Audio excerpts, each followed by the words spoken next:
بسم اللہ الرحمن الرحیم۔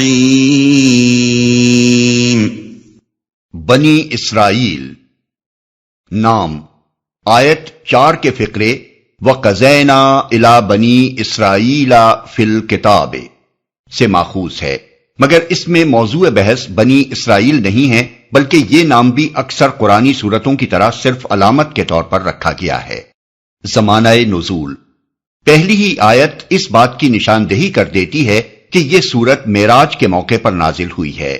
معراج کا واقعہ حدیث اور سیرت کی اکثر روایات کے مطابق ہجرت سے 1 سال پہلے پیش آیا تھا، اس لیے یہ سورت بھی انہی سورتوں میں سے ہے جو مکی دور کے آخری زمانے میں نازل ہوئیں۔ پس منظر اس وقت نبی صلی اللہ علیہ وسلم کو توحید کی آواز بلند کرتے ہوئے 12 سال گزر چکے تھے۔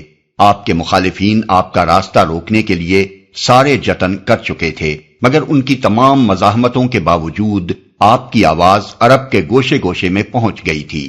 عرب کا کوئی قبیلہ ایسا نہ رہا تھا جس میں 2-4 آدمی آپ کی دعوت سے متاثر نہ ہو چکے ہوں۔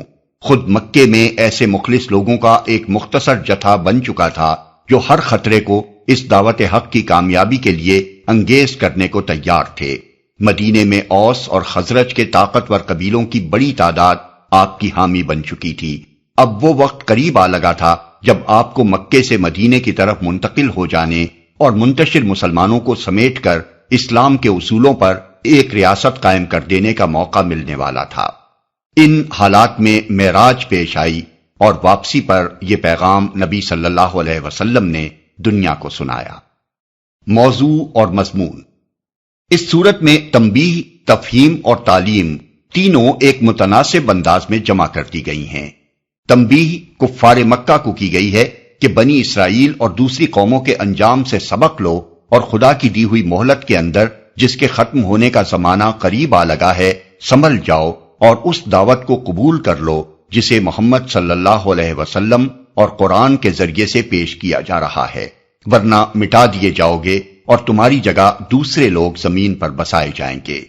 نیز ضمناً بنی اسرائیل کو بھی جو ہجرت کے بعد عنقریب زبان وحی کے مخاطب ہونے والے تھے، یہ تنبیہ کی گئی ہے کہ پہلے جو سزائیں تمہیں مل چکی ہیں ان سے عبرت حاصل کرو، اور اب جو موقع تمہیں محمد صلی اللہ علیہ وسلم کی بعثت سے مل رہا ہے اس سے فائدہ اٹھاؤ۔ یہ آخری موقع بھی اگر تم نے کھو دیا اور پھر اپنی سابق روش کا اعادہ کیا تو دردناک انجام سے دوچار ہوگے۔ تفہیم کے پہلو میں بڑے دلنشین طریقے سے سمجھایا گیا ہے کہ انسانی سعادت و شقاوت اور فلاح و خسران کا مدار دراصل کن چیزوں پر ہے۔ توحید، معاد، نبوت اور قرآن کے برحق ہونے کی دلیلیں دی گئی ہیں۔ ان شبہات کو رفع کیا گیا ہے جو ان بنیادی حقیقتوں کے بارے میں کفار مکہ کی طرف سے پیش کیے جاتے تھے، اور استدلال کے ساتھ بیچ بیچ میں منکرین کی جہالتوں پر زجر و توبیخ بھی کی گئی ہے۔ تعلیم کے پہلو میں اخلاق اور تمدن کے وہ بڑے بڑے اصول بیان کیے گئے ہیں جن پر زندگی کے نظام کو قائم کرنا دعوت محمدی کے پیش نظر تھا۔ یہ گویا اسلام کا منشور تھا جو اسلامی ریاست کے قیام سے 1 سال پہلے اہل عرب کے سامنے پیش کیا گیا تھا۔ اس میں واضح طور پر بتا دیا گیا کہ یہ خاکہ ہے جس پر محمد صلی اللہ علیہ وسلم اپنے ملک کی اور پھر پوری انسانیت کی زندگی کو تعمیر کرنا چاہتے ہیں۔ ان سب باتوں کے ساتھ نبی صلی اللہ علیہ وسلم کو ہدایت کی گئی ہے کہ مشکلات کے اس طوفان میں مضبوطی کے ساتھ اپنے موقف پر جمے رہیں اور کفر کے ساتھ مصالحت کا خیال تک نہ کریں۔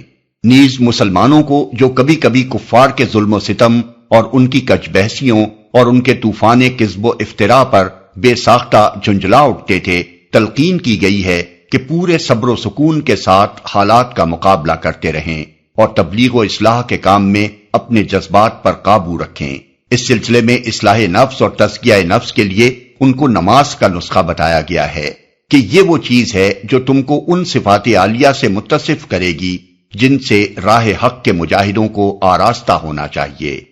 روایات سے معلوم ہوتا ہے کہ یہ پہلا موقع ہے جب 5 وقتہ نماز پابندی اوقات کے ساتھ مسلمانوں پر فرض کی گئی۔